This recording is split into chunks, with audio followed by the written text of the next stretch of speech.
Welcome back to Complete Aviation Solutions for another deep dive. Deep dives number 48 to be exact. That's right, deep dive number 48, where we, as always, are going to be looking at some of the most recent fascinating developments in commercial aviation around the world. Yeah, this is a really interesting collection of stories you've sent my way. Yeah, and so we're going to be talking about everything from airlines making big changes to their fleets, to some major financial moves and Operational changes, too. operational changes. And really what we want to do in this deep dive is unpack what all of this tells us about where the industry is right now. Yeah, absolutely. And, the aviation landscape is always changing. And, as always, we're relying on these reports that you've gathered to sort of guide our conversation and see what insights we can glean from them. Exactly. So why don't we just dive right in Let's do it. to one of the more intriguing pieces of news that I saw, and that has to do with Belavia, the Belarusian flag carrier.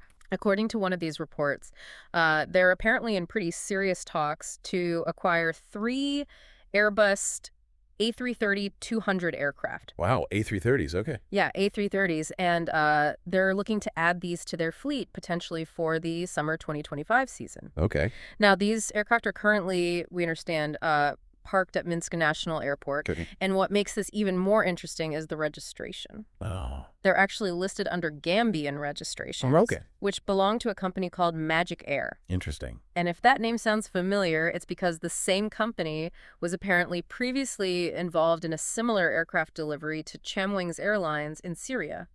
Okay, so there's a bit of a history here with this company, Magic Air. Yeah, it definitely makes you wonder about the logistics of it all, right? Great. Yeah, absolutely. I mean, and the fact that these A330s are, coming from Gambia and then potentially going to Belarus, I mean, it speaks to the kind of, complex web of relationships and, logistical challenges that can be involved in, acquiring aircraft, especially in, certain geopolitical situations, Absolutely. especially in today's climate. So let's talk a little bit about the background of these specific aircraft. We have their manufacturer serial numbers, 525, 509, and 491. Yeah. And they're currently registered as C5 Tab, C5 Tag, and C5 Tab. Right. So that C5 prefix would confirm that they are registered in Gambia. That's right. As you just mentioned. Now, what we understand is that these planes were originally delivered to Emirates. Emirates, wow, okay. Between 2002 and 2003. Okay. So these are not brand new aircraft by any stretch. No, they've been around for a while. Then they were operated by Honor Air, a Turkish carrier from 2017 to 2018. Okay. Before being re-registered in the Cayman Islands as VPCBE, VPCBD, and VPCBB. And then finally they were ferried to Minsk in August of 2024. Okay.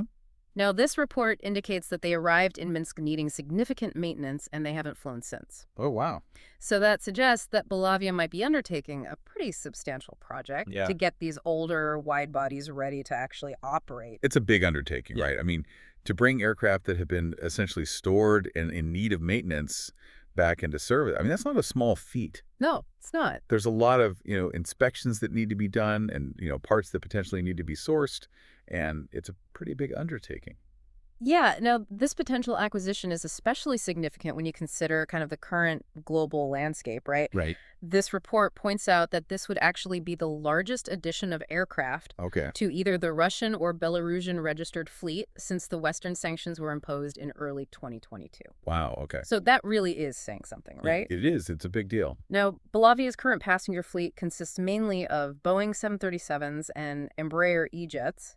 For relatively narrow-body aircraft. Exactly, and they do operate a single Boeing 767-300ER. Okay. But that aircraft is primarily used for government purposes. Got it. So these A330s would be their first real foray into wide-body aircraft for their passenger operations. That's a significant expansion of their capabilities. It is. I mean, going from, primarily narrow-body aircraft to then having these wide-body A330s, I mean, it really opens up, a lot of possibilities in terms of the routes that they can serve and, the capacity that they can offer. Absolutely. And it makes you wonder, right, what kind of routes are they considering with this kind of increased capacity and range? Yeah, exactly. Because, the A330s are known for their, long-haul capabilities. And, so it really does make you think about, what markets are they targeting? Are they looking to expand their international network? Are they, looking at, potentially serving destinations that they haven't been able to before? Right. Or are they looking at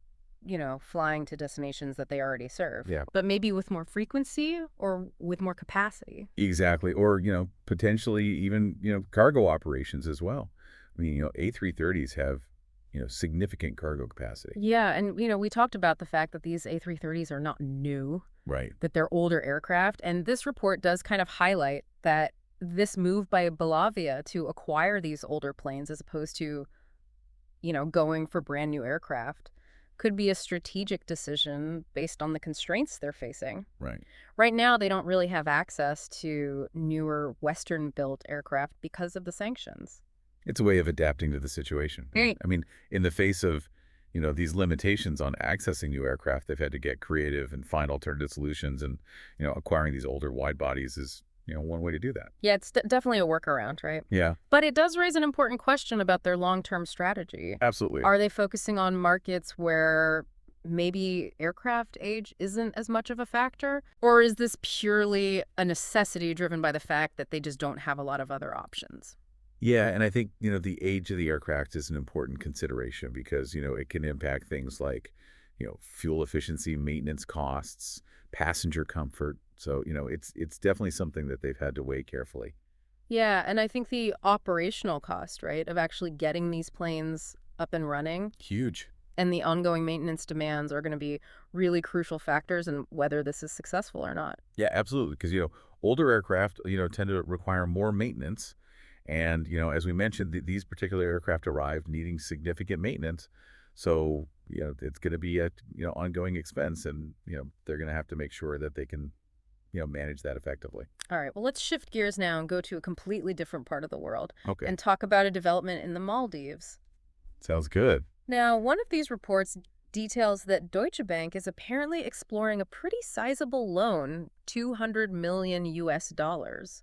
You know, And it's not for an airline directly, but rather to potentially support Blackstone, a private equity firm, Okay. in reacquiring Trans Maldivian Airways, or TMA. PMA. And for those who might not be familiar, TMA is actually the world's largest seaplane operator. Wow. The largest seaplane operator. Yeah, they operate amphibious seaplanes, and they play a really crucial role in the tourism infrastructure of the Maldives. Yeah, I mean, the Maldives are, this archipelago of islands, and, seaplanes are really the most efficient way to get around. Absolutely. So, it makes sense that there would be a large seaplane operator there. Yeah. Now, what's fascinating here is TMA's history with private equity firms. Okay. This report kind of lays out the timeline that Blackstone actually previously held a majority stake in TMA, as well as in another airline, Maldivian Air Taxi, back in 2013. Okay. And they actually merged those two airlines under the TMA brand. Got it. But then in 2017, Bain Capital, another private equity firm, Right. led a consortium that acquired TMA from Blackstone for a price that was over 500 million US dollars. Wow. Okay. And the ownership changes didn't stop there. In 2021, Carlyle Group, Another private equity firm? another private equity firm, became the majority shareholder Wow. through a debt restructuring. Okay. And now the report indicates that Carlyle and its co-investors are thinking about selling TMA yet again. It's interesting how it's gone through this cycle of, different private equity firms coming in and acquiring it and then potentially selling it on. Yeah, it really is. It's a pretty interesting cycle of investment. It is. And, it makes you wonder, what is it about TMA that makes it so attractive to these firms? Yeah, well, I think it really underscores just how attractive their business model is. Yeah. Right? They have this very specialized niche. Right. And they've really carved out a strong position in the market. And it's a vital service, right? I mean, for the Maldives. Absolutely. This report points out that TMA has actually grown significantly since the COVID-19 pandemic. Okay. And they currently operate a fleet of 65 seaplanes. Wow, that's a lot of seaplanes. Mm. It is. And as we mentioned, they primarily connect all of those different hotels and resorts across the islands. And their fleet mostly consists of various models of the de Havilland Canada DHC-6 Twin Otter. The Twin Otter, yeah, a workhorse. A real workhorse in that environment. Yeah, they're known for their reliability and, their ability to operate in, challenging conditions. Absolutely. So this repeated interest that we've seen from these private equity firms really indicates just how valuable they see TMA's business. Yeah, they clearly see a lot of potential there. Right. And this potential loan that we talked about from Deutsche Bank Right. suggests that Blackstone sees an opportunity to capitalize on the continued growth in Maldivian tourism. Yeah, I mean, tourism in the Maldives has been booming. It has. And, as more and more people, travel there and, want to experience these beautiful islands, the demand for seaplane services is only going to increase. Right. And Blackstone clearly thinks that they can extract, further value from TMA. Potentially, even though they've owned it before. Right. Even though they've owned it before. So it'll be interesting to see how this plays out. Absolutely. All right. Let's head back over to Europe now. Okay. This time we're going to Malta. All right. Where we have another interesting development involving Play Europe. Play Europe. Okay. Which is the Maltese subsidiary of Play Airlines from Iceland. Right. Now, they've just added their first Airbus A321-200N to their fleet. Okay. And they've also obtained their Air Operator Certificate, or AOC, on March 27th, 2025. Got it. So they're officially up and running. They are. So this particular aircraft is registered as 9HPEA. So that 9H prefix would indicate that it's registered in Malta. That's right. Okay. And it was previously part of the Icelandic unit's fleet, where it was registered as TFAEW. Right, so TF being the Icelandic prefix. Exactly. Now, the report mentions that it was ferried via Ostrava to Nottingham East Midlands. Okay. But the key takeaway here is that Play Europe is going to be focused solely on ACMI operations. ACMI. All right, so let's break that down for our listeners. Yeah. What exactly does ACMI mean? Sure. ACMI stands for Aircraft Crew Maintenance and Insurance. Yes. So essentially, Play Europe is going to be providing this aircraft along with the crew, the maintenance, to operate flights on behalf of other airlines. Got it. So they're essentially leasing out their aircraft and their services to other carriers. Exactly.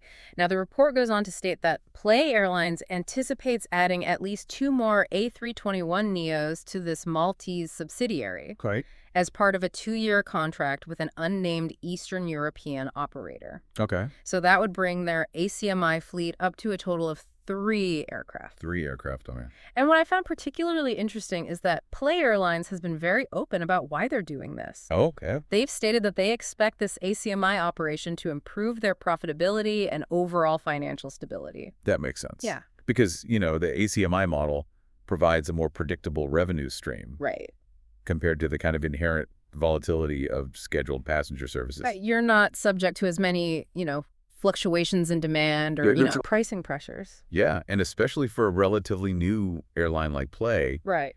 This kind of diversification into a different segment of the market, can really help to stabilize their finances. Yeah, it allows them to leverage their assets and their expertise, right, but in a way that's potentially less risky. Exactly.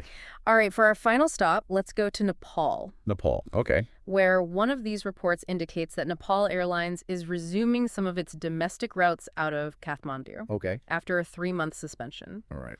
So flights to Bhojpur restarted on March 25th, and flights to Taplejong are scheduled to resume on April 5th. Got it. Now, this report points out that these particular routes don't actually have any other scheduled airline service. Oh, wow.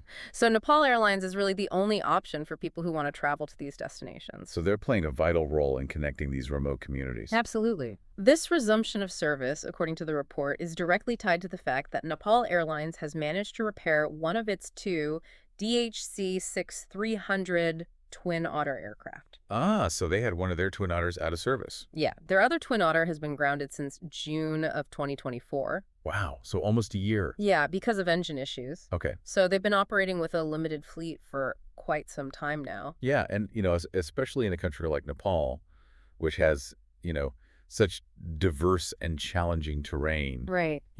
Having reliable aircraft is absolutely essential for providing, these essential air services. Yeah, and this report also mentions that Nepal Airlines typically operates on 9 domestic routes. Okay. So even with this one Twin Otter back in service, they're still not at full capacity. Right, they're still working on restoring their network. Exactly. Now, there have been some recent indications from Nepal's aviation minister that the airline might be considering leasing additional aircraft. Oh, wow. Both narrow-body and wide-body types. Oh. So this is on top of the Twin Otters that they already have. Right. They operate Airbus A320s and A330s, and they also have 5 Chinese-manufactured aircraft that they've been trying to either lease out or sell. Wow. So they've got quite a diverse fleet. They do, and this situation really underscores the challenges that some airlines face. Especially national carriers. In terms of keeping their fleet maintained and modernizing their aircraft. Right. And, maintaining a diverse fleet like that can be challenging. Oh, absolutely. Because, you need different parts, different training for your crews. Yeah. It adds a lot of complexity. Yeah. So this potential leasing of additional aircraft really suggests that they're trying to be proactive Right. about addressing those challenges and expanding their capacity. Yeah, it seems like they're trying to, take steps to improve their situation. They are. But, it's going to be interesting to see how successful they are because, you know, securing favorable lease terms and managing a potentially even more diverse fleet. I mean, those are big challenges. Yeah, so when we look at all of these stories together and really just focusing on the information that's in these reports, Yeah, we see a real variety of strategies being employed across the industry. absolutely. Right? We have Belavia potentially acquiring these wide-body aircraft despite sanctions. Right. We have all of the financial maneuvering around Trans Maldivian Airways, Yeah. PLAY's decision to move into ACMI operations, Right. and Nepal Airlines' efforts to restore their domestic connectivity. Yeah. Each of these stories tells us something unique about the state of the industry right now. Yeah, and I think what's particularly insightful is how each of these airlines and related businesses are navigating their own specific circumstances, Right. whether it's geopolitical pressure, Right. investment opportunities, operational hurdles. Right. They're all having to adapt and find ways to, thrive in this ever-changing landscape. Yeah, this really gives us and hopefully our listeners a lot to think about in terms of how these individual strategies might reflect some broader trends that we're going to see in the global aviation market in the years to come. Yeah. Are we going to see a move toward more specialized operations? Right. Or are these just localized responses Right. to, specific pressures Exactly. or opportunities? Yeah, It's definitely something to keep an eye on. it is. And something for all of us to consider as we continue to follow these developments. Absolutely. Always fascinating to see what's happening in the world of aviation. Absolutely. It's a dynamic industry, It is always changing. always changing. All right. Well, on that note, we'll wrap up this deep dive. Sounds good. Thanks for joining us, and we'll see you next time. See you next time. Bye.